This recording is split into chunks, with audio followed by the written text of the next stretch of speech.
Well, that brings us to our evening's presentation. We're quite fortunate to have Karen McDaniel come and take us away out of the snow, out of the cold, and off into the darkest, not maybe about darkest Africa, but out to Africa anyways, on a great trip she did with her daughter a few years back. And she's quite an avid photographer, or some of you might have clued in on when we were just doing our little chat before the presentation. And so she's took thousands of photographs, and I don't think we'll see all 10,000 photographs tonight, but we'll see a wonderful show on the wonders of Africa, including Kruger National Park down in South Africa, Victoria Falls area, and the Okavango Delta. I believe it's how, I know I didn't pronounce it right, but where the hippos hang out. That's right.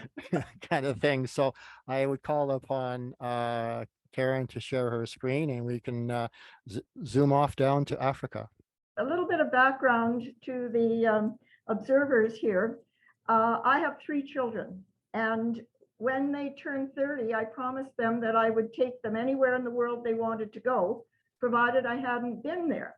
Now, I'm not interested in adopting anybody, so stop thinking about that.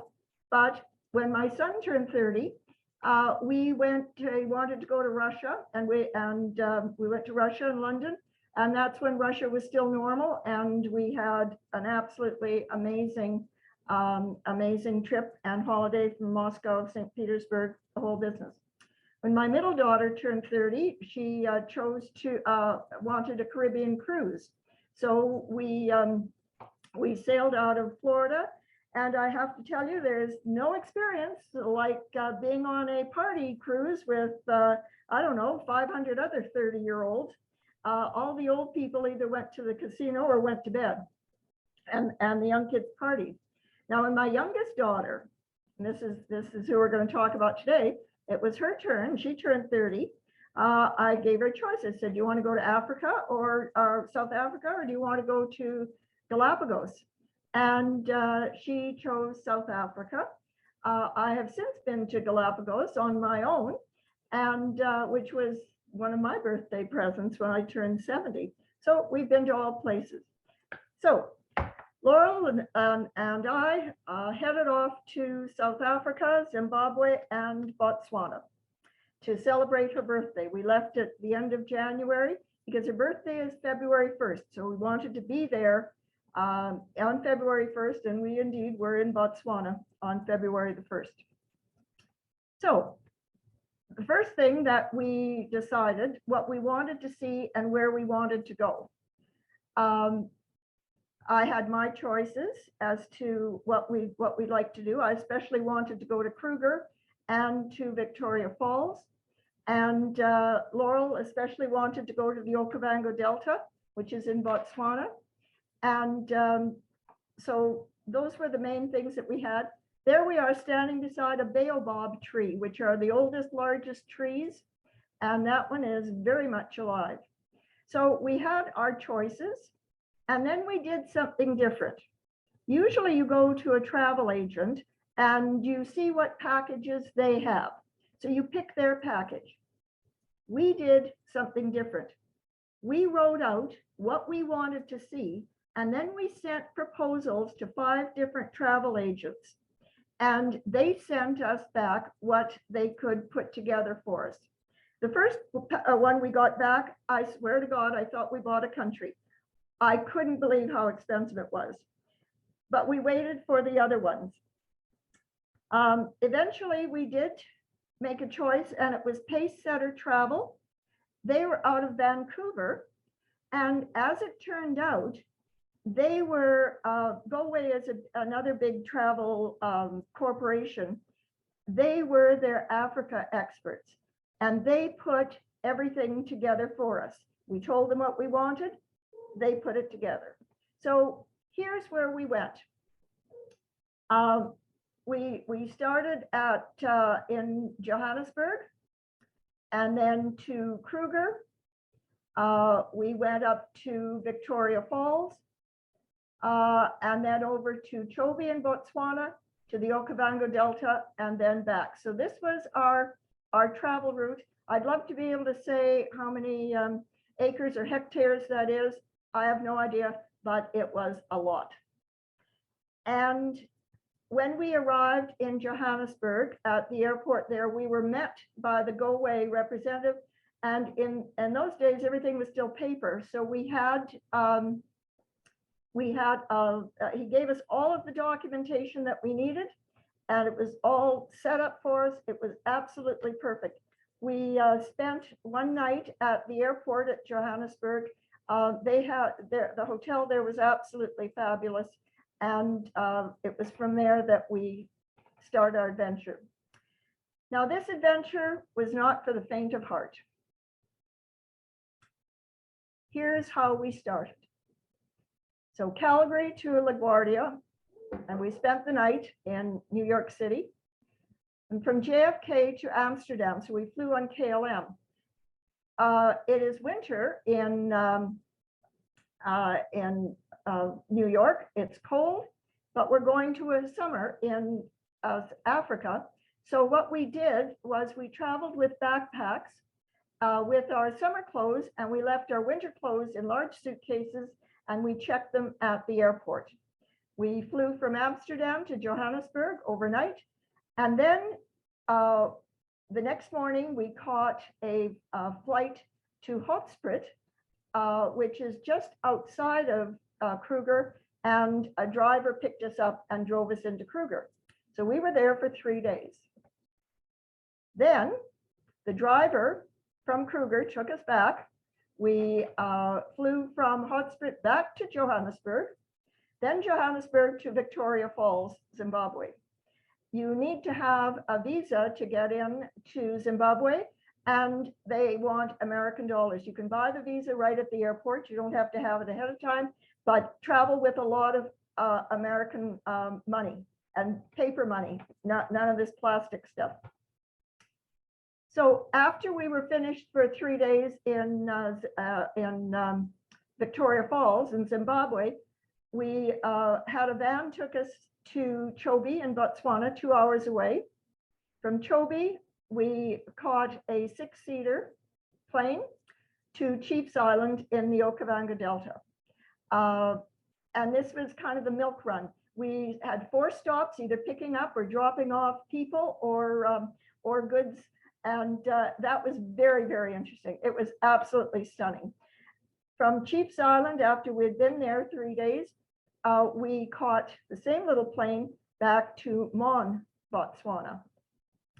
From Mon, we flew back to Johannesburg. And from Johannesburg, we flew back to Amsterdam. And then from Amsterdam to JFK, and we spent 3 days in New York City, seeing the sights, because in case we hadn't seen a lot yet. Then finally, from JFK to Toronto, and Toronto to Calgary. So 14 different flights. You can imagine the amount of paperwork that we had with us, and keeping track of everything was my job, which was perfectly fine.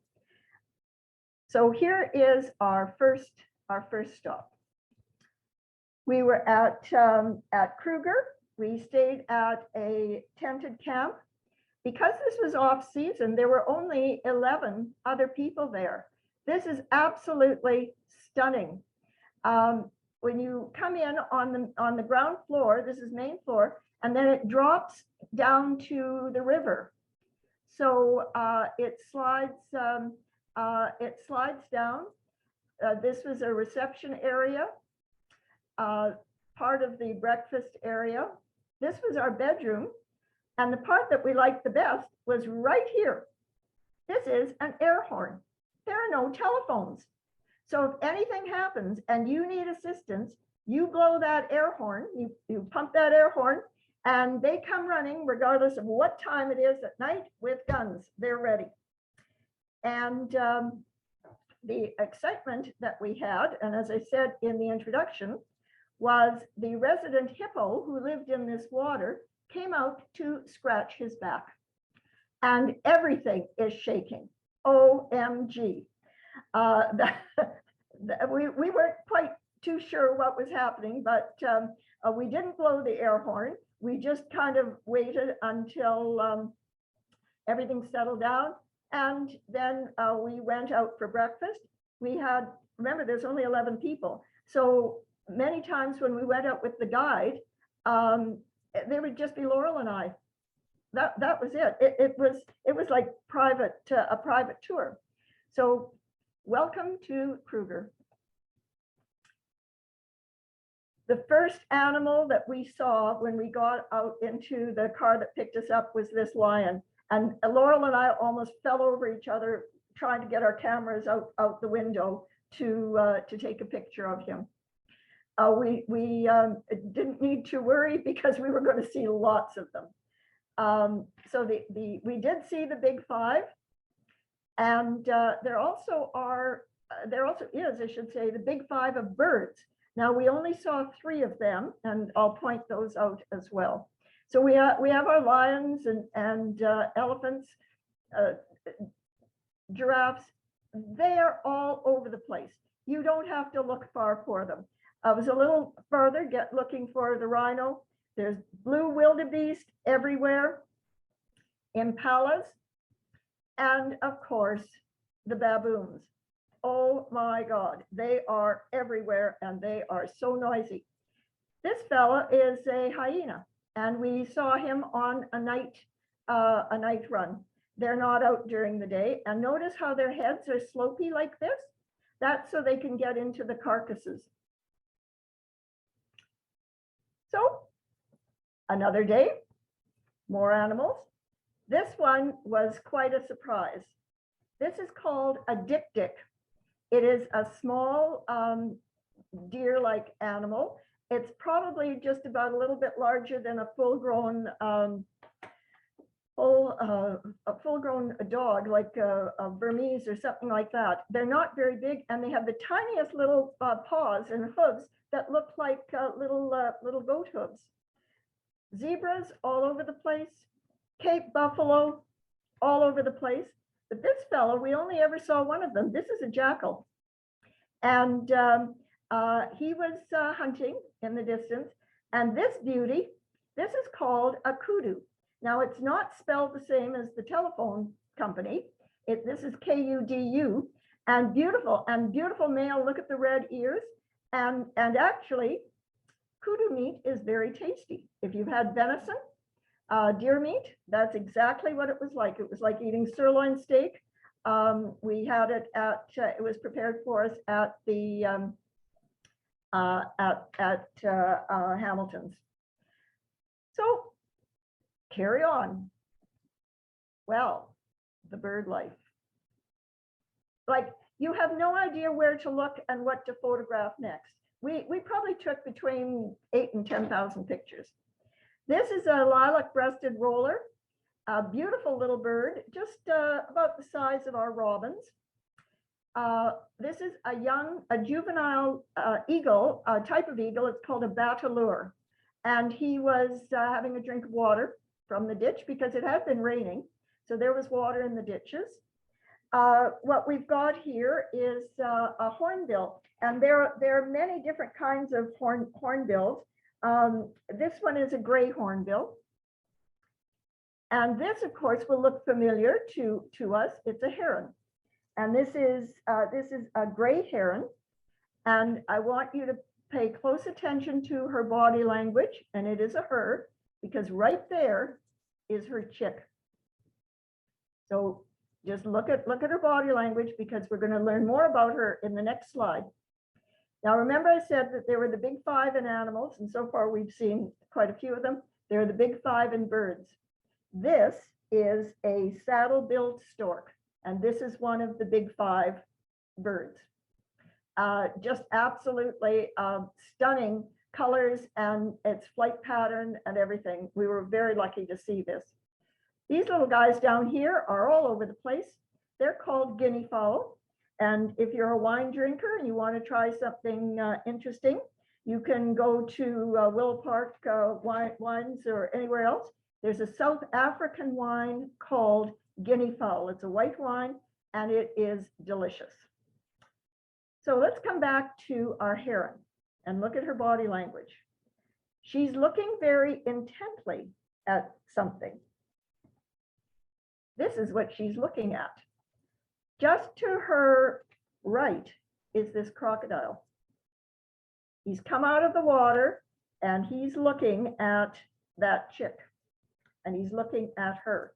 And she did a few passes at him very aggressively and chased him into the water.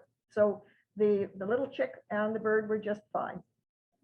This is a skink, one of their little reptiles. And of course, everybody should hold a millipede at least once in their life, not me. And this moth was at least 2.5 centimeters long. This you could have put a package on this and flown this off. But what was really interesting was this chameleon. And this chameleon was heavily pregnant with eggs. And when they're in that situation, they're called gravid, Gravid.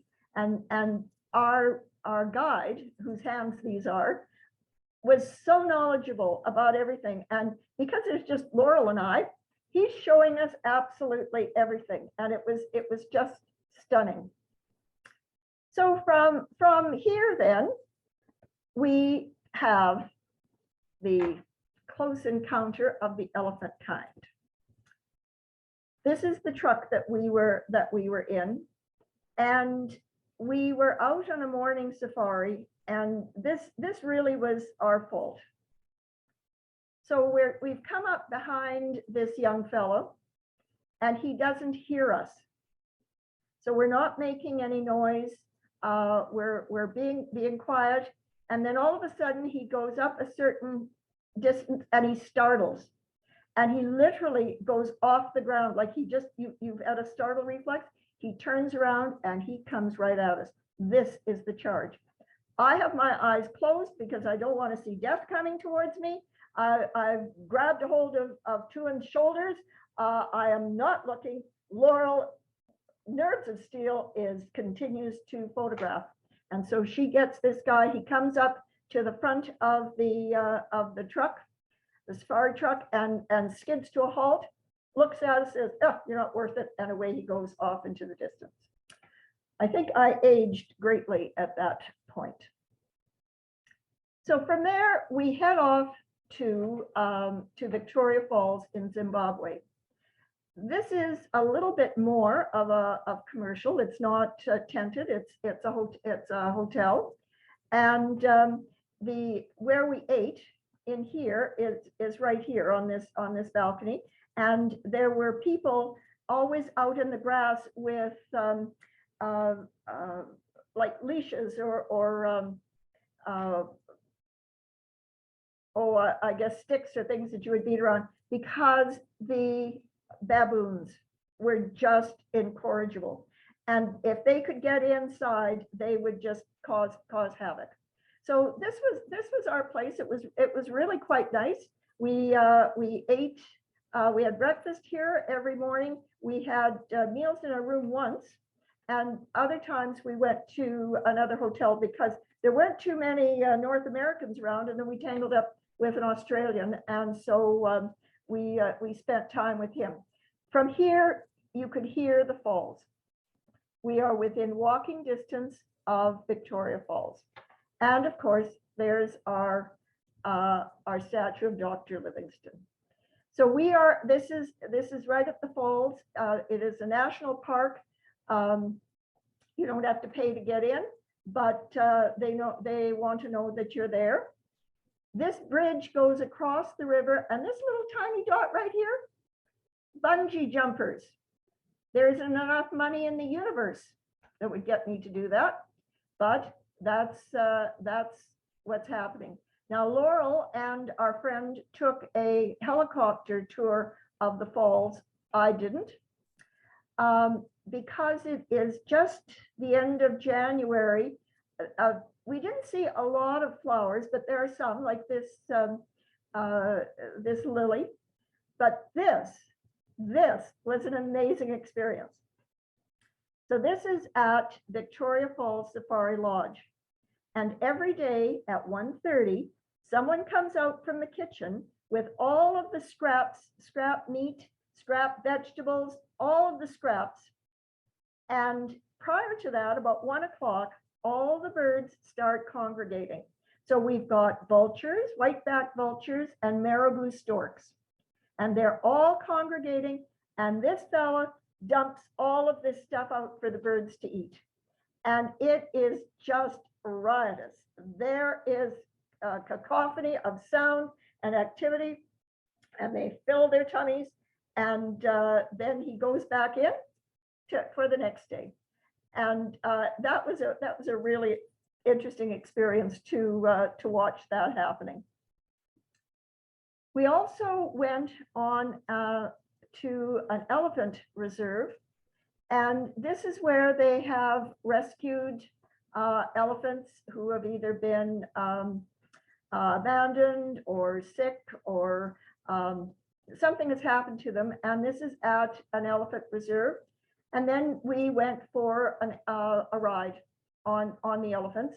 And there's a walker beside each one of the elephants. We weren't out. This was mine. This was my fellow. It wasn't. We were maybe an hour walking on a path. But when we came back, we met this fellow. This is Sylvester. And Sylvester is a cheetah. And there's a sad story about Sylvester. Sylvester and a cub mate were found abandoned on a road. The umbilicus was still attached, and their mother had been killed. And so the people from the reserve took the two little cheetahs, and one did not survive, and Sylvester did.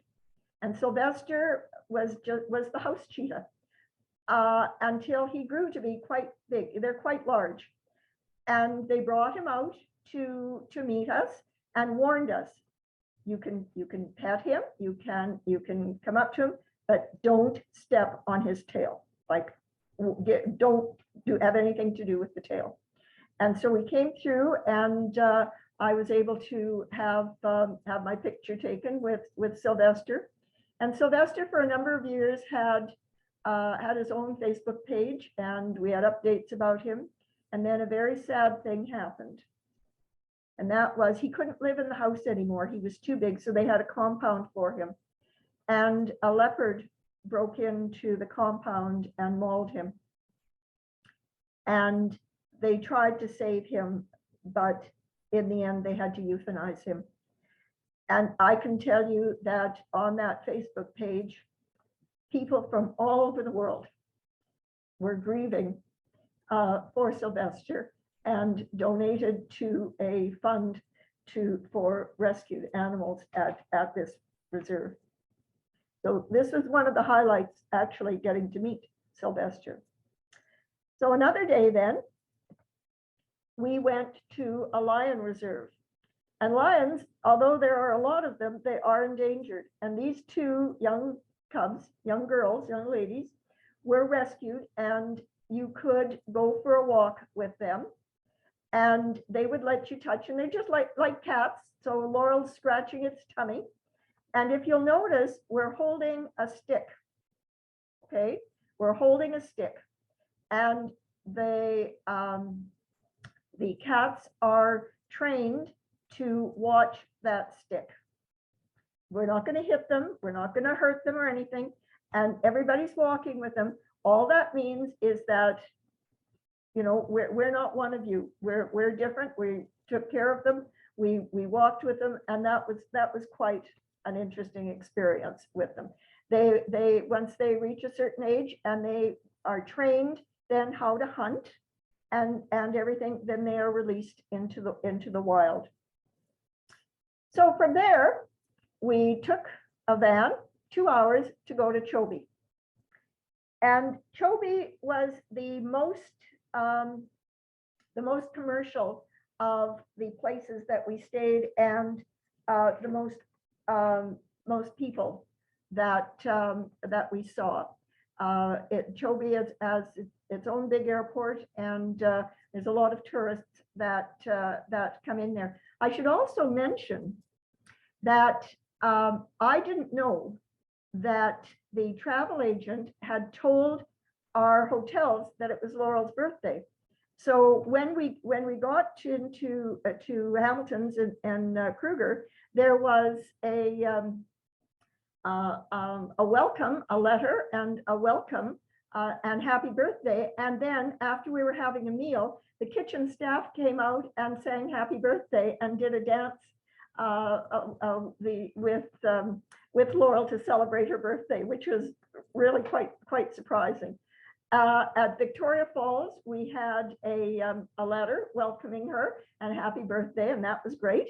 And so then when we got to Chobe and into our room, there was another letter, and I don't know if you've ever had the liqueur called Amarula, Amarula. That is a South African. It's like Bailey's, only I think it's better. You can buy it in the liquor store. Anyway, they had a bottle of Amarula and a birthday card for her. And so this was our room, and this was the lobby. Here's our room, and here are our backpacks. Like we're traveling very light. That's all we're carrying, and I have a purse. Botswana is known for its sunsets, and this was one just walking outside the door here and taking the picture. They were absolutely stunning. We did 3 safari tours there. One was on the boat with other people. One was in a Jeep on land. And then the morning that we were leaving, very early, we hired a guide in a canoe because I wanted to go out to see the birds, especially on the river, without a whole bunch of other people with us. So this was it, and these were some of the things that we saw. First of all, you're greeted by this sign on the door in the bedroom, and right outside the door are the warthogs. This is some kind of lizard, very long, and these are vervet monkeys. They are so naughty. Oh my gosh, unbelievable. And this fellow, this is like a teenager. He was just, if you've ever had teenage boys, here's one. He was just crazy. Anyway, and you had to watch him because he would creep up behind you and either want to grab your camera or do something or whatever. Anyway, we saw for the first time dung beetles and a meerkat in the area. And then again, we took a tour, and because it was February, so it is February 1st, 2nd, the young ones are being born. So this little elephant, this little baby, he's just a few weeks old. And this little hippo, he's just a few weeks old. And this big crocodile is probably ancient. And if you'll notice, his mouth is open because that's how he's regulating his temperature. The elephant is in the mud, having a mud bath, regulating his temperature. And this is Cape buffalo wandering around. But look at this. This was really interesting. These 2 birds are called red-billed oxpeckers, and they ride on the backs of the wildebeest and the buffalo to pick off the parasites. And this was, we saw them a lot, but this was the best picture that I could get from them. The bird life was stunning. So most of this is taken on the morning when we went with our guide, just the 2 of us. First one we see is this fellow. This is an African darter, and look at his crop. He's just eaten. So he's a lot like a cormorant. And he had, in fact, if you look right here on the bottom, you can see a fish carcass. These were the biggest thrill to see. These are blue-cheeked bee eaters. They are the size of tennis balls. They are so cute and so fluffy. And they were the first things that we saw when we went into the water. What we have here are pygmy geese. And actually, if you've been to the zoo, we have pygmy geese at the zoo. And those we saw in a lot of places.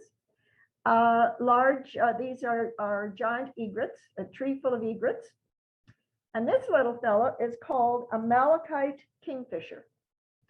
And this is a kingfisher also. This is a giant kingfisher. This guy is just a little puffier than this guy, but their beaks are deadly. And this is a sea eagle, or it could be called a fish eagle. These were amazing birds to see. And in fact, this is one of the big five of birds. So there's the big five of animals, and there's also the big five of birds. The other one that we've seen was the saddle-billed stork. That's another one of the big five. We actually saw 3 of the big five. The other one is coming up. So we're still there. This is our marabou stork. There he is again. And the vultures, the white-backed vulture. This is an Egyptian goose, which we saw. This is interesting. Look at his beak. His beak doesn't come to a close. This is called an open-billed stork. And because they're in the water a lot and they're going after crustaceans and other shellfish of some kind, clams, whatever they can find, that's where they're eating. Only one picture of this bird. This is called a Diana flamingo. Ever only saw one, and here it is. This one, oh my gosh, this is one of the 5, the big 5. This is called a southern ground hornbill. They have eyelashes to die for. The eyelashes must be at least 2 or 3 centimeters long. And then when he's courting, this blows up and he does a little strutting dance. Rather nasty beak. I wouldn't want to make friends with them, but I certainly gave them a lot of respect and room. And these are just absolutely stunning when we saw them. These are bee eaters as well. And these are called European bee eaters. So we had the little blue-cheeked bee eaters. And these are about the size of about half the size of a robin. So here were some more. And then we went in this little plane. So this is the plane that we flew off to Chiefs Island in the Okavango Delta. And we were the only people there. We had a staff of 24 looking after us. Now, needless to say, I think they probably sent some home, but we had 2 guides, 1 each, and then the cooks and people that looked after the place. So this is inside the dining room. So there's a pathway. This is the dining area, this right here. Here's where we would have breakfast and lunch. We again were in a tented a building. This is where we slept. We had a little bit of a seating area where we could look out and see what was happening. And then on the top, this is our roof. Of course, you would have baboons. Why not?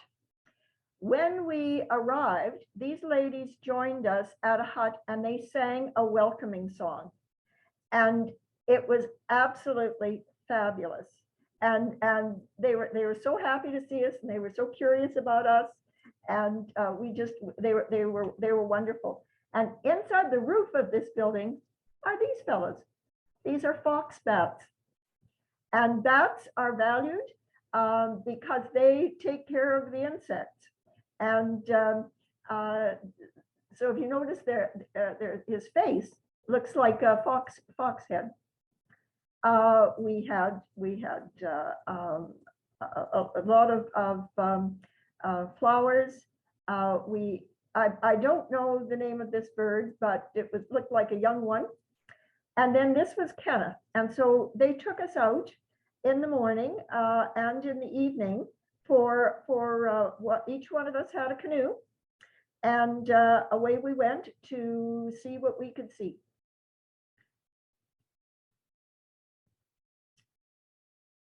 Botswana has millions of hippos. They are all over the place. And this was, of course, we're in the Delta, so there's water and you've got to navigate. And you give them wide berth because even though it looks like a small head, you've seen the hippos at the zoo, they are very, very large. So if you get too close to them and they get up, they stand up, or like this guy is yawning and giving us a warning, you give them wide berth. There's just no two ways that we're going to bother with them. There are tons of, literally and figuratively, of elephants all over the place. And at some point, you almost think that there are too many elephants. Now, if you've been paying attention, and I said we saw the big five, you will notice that we haven't seen one of them yet. And I was really kind of anxious to see the last one. And so Kenneth and the other buddy took us out, and we were out on the last day, and he spies this fellow in a tree, a leopard. Oh my gosh. How he even spied him in the tree is beyond us, but there it was. And so the leopard is hunting. He can see us. He's not interested. He doesn't want us disturbing because he's off to get something to eat. We took off. There's another camp wasn't too far down the Delta. And so I said, we've got to tell the other people that there's a leopard in the area. So they took off and paddled down the way, and they were getting out of their boat and going to have coffee on the shore. And we just yelled, leopard, and they all jumped back in their boats and paddled back to where we had seen him, and they got to see the leopard as well. So this was pretty exciting. Now, in all of this, we did have some amphibians, and of course, they're all venomous. You're not going to touch them. We have another pygmy goose. They're all over the place. Teenagers, they have nothing to do, and they're wrestling, and they're just being silly. This is a bird's nest, and I can't recall what the name of the bird is, but you would see these in the reeds all over the place. And we saw this fellow on a reed, and this guy was at the bottom of our canoe. Did not touch any of them. So after that, well, that's what we saw. Here are the kudu kebabs that we ate. So the big thing is Africa is huge. Focus, if you're going to go, focus on what you want to see and do that, and then plan to go back. You can't see it all.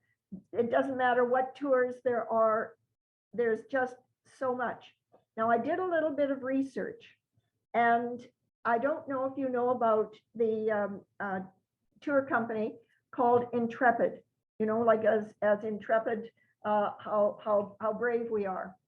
You can Google Intrepid, and they have tours all over. I've gone for 3 tours with them. I went with them to Morocco and to Belize, and we went with them to Galapagos. I like how they organize. They use local guides. They're really low key. It's small group. They're wonderfully knowledgeable and organized. And so if you want to look at going to Africa, I recommend 2 of their tours. One is called the Okavango Experience, and the other is Essential Botswana. And it's basically what we did, except you're not going into Kruger. And they're reasonably priced. The good timeline. So Intrepid at Okavango Experience and Essential Botswana. The next thing is, what kind of camera? I took my first DSLR. I had never used one before, and bought one. I had about a month's worth of lessons. The largest lens you need is a 300 millimeter. These are big animals. They are huge. When you're wherever you're sitting right now, look at your wall. From the ceiling to the floor is your giraffe, and he's right there. You don't need to have a long lens. It just impedes, and they're so close you can't photograph them anyway. But you need a fast camera. You need speed. So either a bridge, a DSLR, or I'm going to suspect the new phones like an iPhone 14 or the big phones. They would work really well. But you do not need a 600 millimeter lens and all of that stuff, and a tripod and blah, blah, blah. Everything is just right there. The next thing is enjoy the local cuisine. After we went for a safari, they would have cocktail hour. We loved this. We would come back, we would be tired. They'd have drinks for us. You could have alcoholic or non-alcoholic and a snack, and it was absolutely fabulous. Meals are served later, so then you'd go and you'd have maybe a little rest in your room, and you'd wash up. You didn't have to dress up, you just kind of washed the dirt off of the day. And then you went for your dinner, and they were served English style, which meant that they were kind of buffet on the table, and you just took what you wanted. Everything was made locally, and the meals were absolutely delicious. The big thing was interact with the locals. They are as curious about you as you are about them. And take some pictures from home. As soon as they learned that we were from Canada, guess what they wanted to know about? Snow. They all thought we lived in igloos. And you know, we had snow all the time, and actually, given this winter, weren't too far off. Take some pictures to show them, because they are curious. We had a great time with our guides and with local people at the hotels, and it was really neat. And then tip generously, and tip, and then tip again. In many cases, there's one person from a family working there, and they're supporting 10 or 12 people. So even though we had tips included in the amount of money that we paid to Pace Setter to get everything set up, I still tipped when we were there, depending on how many people and what they did for us and everything. That is just absolutely a must. And then finally, one more thing, the money shot.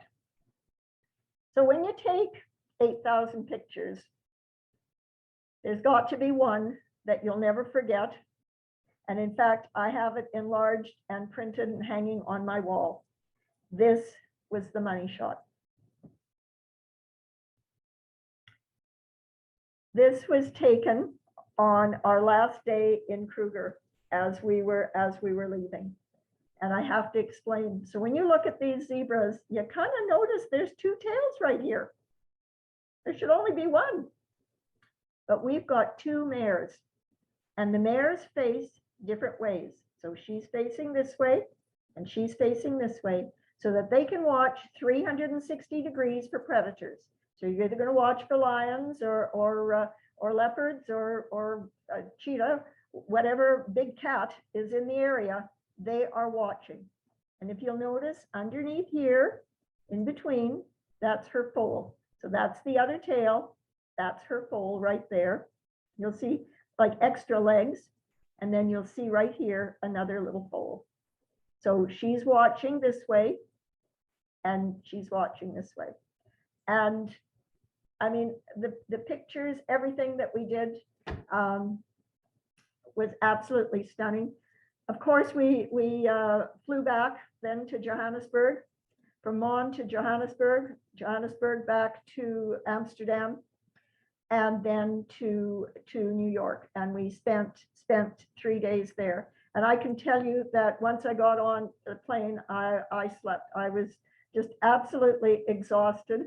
And the other thing that we did, when we had discs for our camera, we always had, we used kind of fresh discs. So I came back with a lot of discs, and we didn't put the pictures onto our computers until we got home. And we were able to post a few pictures on Facebook, but not a lot until we got home. So that, ladies and gentlemen, is my presentation, and I'm open to questions, and as many questions as you have. Well, thanks. That's a great talk there, Karen. What a fabulous trip to see all those, such a variety of wildlife. Thank you. Yeah, it was fabulous. So yeah, for anybody who has questions, if you could put them into the chat, then I can relay the questions to Karen so she can answer them. Yeah, fantastic presentation from Pam. Thank you. So did you actually touch on the cost of, the sort of the ballpark figure that you would have? A ballpark figure for the two of us with all the airfare and everything was $10,000. 10,000. Okay. And that included the airfare, like absolutely everything. Considering how much you did and how much, flying, that's not too bad of a price. Absolutely. Yeah, I suspect, and that's why I would recommend, if you're going to go there now, to go with Intrepid, to go with a tour group, because it would be cheaper than, like, we did a, choose your own adventure kind of thing. So there were no special deals on this, other than the fact that this was low season. I would recommend going at this time of the year again, because of what we saw, and the fact that it wasn't crowded. So we have a question from Diane. How long were you in Africa? The actual dates, I'm at least, I think it was 9 days. Could have been 9 days, 10 days, and then we had flying days. So yeah, about that. And actually, that's what Intrepid is putting out right now. There's our 8 days. Okay. What year was this that you were on your trip? 2014. 2014. Yeah, and nothing has changed. I'm still in touch with our guide, Tuan. He's still working at the lodge. Salim says, did you need extra vaccinations? In those days, yes. And you all have, what is it? Remember, you've got a yellow booklet with smallpox and all of those things when you first started traveling. That's all we needed. Although we had and Laurel was a traveler also. So nobody ever asked to see anything. Of course, there was no COVID and there was nothing else. I had mine from previous years, but it never came up. So things like I don't know, I'm not sure. I've never traveled there. So like I would think like malaria and is it yellow fever or things like yellow that? fever, smallpox, yellow fever. There are 3 or 4, and I got those when I first started traveling, and I have a yellow little passport that I've kept with me and that I had with me. Yeah. Now COVID would be an issue, and vaccination would be an issue. Well, Leslie was wondering how the food was throughout Africa. Oh my God, it was awesome. And I have to say, I mean, we ate at, we didn't eat street food because we were never in the situation where we were. We were at either the lodges or at and everything was made local. There wasn't anything that was brought in from any other country. It was all African. It was all cooked locally by the chefs. There was you could have gone. You could have opted to have bushmeat, what they call, but we didn't. The only thing that we had that was wild was the kudu, and the only reason I ate that is because I'm familiar with venison, and it tasted exactly like venison, like a sirloin steak. Really tasty. Oh, it was very good. The food was awesome, and as I said, it was served English style, so you took as much as you wanted. So And they catered to vegetarians and, you know, all kinds of dietary issues. so when you say English style, does that mean like you selected your food off a menu, or was it just like No, everything was put on plates. It was all cooked ahead of time. You didn't choose, but all the dishes were there in front of you on this big table. So it would be like a buffet table, only you sat around it. And so it'd be like sitting at a family table. So you didn't pick off a menu. It was all there for you. what were the temperatures like? What was the like the weather? It was fabulous. It wasn't hot. I would recommend, of course, a hat, but it wasn't hot because remember, it's the end of January, beginning of February. And so it's cool. It was not hot at all. I don't recall putting on sunscreen at all, ever once. And the other thing, we did have bug spray or like a cream, like mosquito stuff, repellent. But really, we weren't bothered by the insects. That's a plus. Yes, yes. No, the weather was really good. I remember having a little sweater. That was all that I had, like a hoodie. That's all that I had. What about footwear? I took like runners, and I took sandals.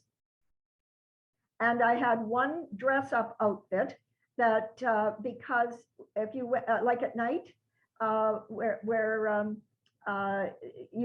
when they were eating, they saw the same outfit each time, and it just sort of wasn't formal wear. It was a skirt and a top. That was it, and shorts and shirts, and that was about it. It was pretty everything you could get in one backpack. Did they have laundry service? We did get laundry. That's a really good question. When we were at Chobe, they offered us laundry. And at that point, I was ready to have laundry done. And so when we went out to one of the tours, we gave all our laundry. And when we came back at the end of the day, it was all done. And it was beautifully folded and in our room. Nice, nice. Yeah.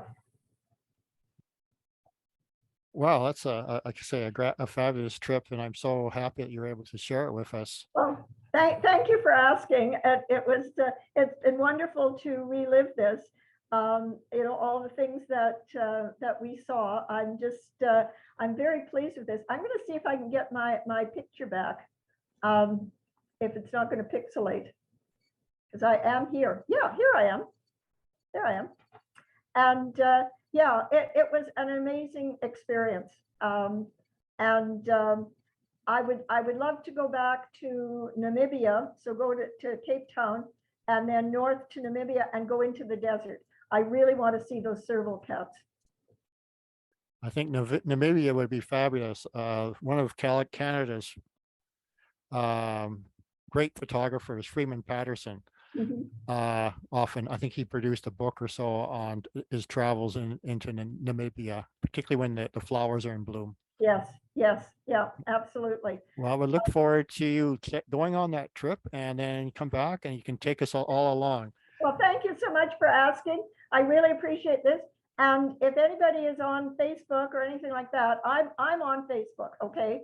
And a lot of my Africa pictures are there, travel pictures are there, and there is a fabulous site called Birds of Africa that I follow, and many times they put up pictures of birds that I photographed.